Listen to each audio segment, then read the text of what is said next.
कमलाचुकचूचुककुङ्कुमतो नियतारुणितातुलनीलतनो कमलायतलोचनलोकपते विजयी भव वेङ्कटशैलपते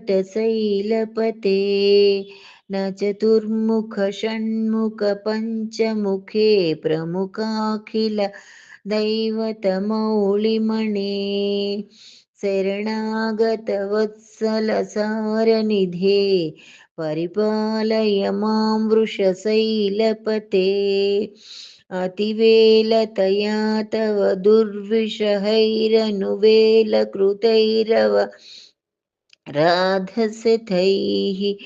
भरितं त्वरितं वृषशैलपते परया कृपया परिपाहि हरे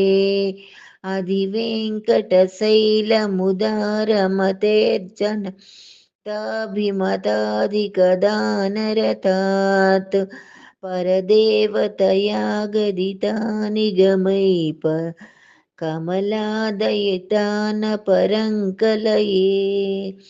कलवेणुरवावसगोपवधू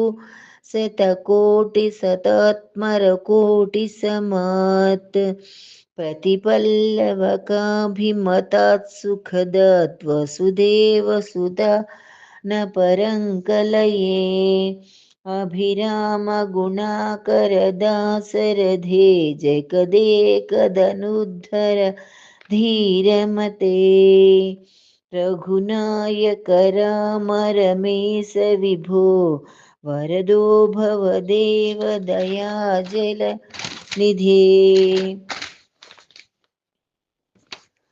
अवनीतनया कमनीयकरं रजनीकरचारुमुखाम्बुरुहं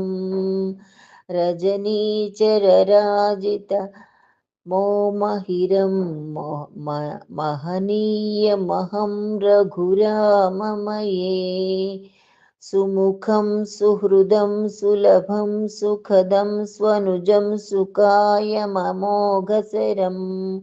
अपहाय रघुद्वयमन्वमहं न कथं च न कञ्चन जातु भजे विना वेङ्कटेशं ननाथो ननासत्सदा वेङ्कटेशं स्मरामि हरे वेङ्कटेश प्रसीद प्रसीद प्रियं वेङ्कटेश प्रयच्छ अहं दूरदस्ते पदाम्भोजयुग्म ऋणामेश्च यागश्च सेवां करोमि सकृत्सेवया नित्यसेवा फलं त्वं प्रयच्छ प्रभो वेङ्कटेश अज्ञानिना मया दोषान् शेषान् विहितान् हरे क्षमस्सत्वं शेषशैलशिखामणे अज्ञानिना मया दोषान् शेषान् हितान् हरे क्षमस्सत्वं शेषशैलशिखामणे।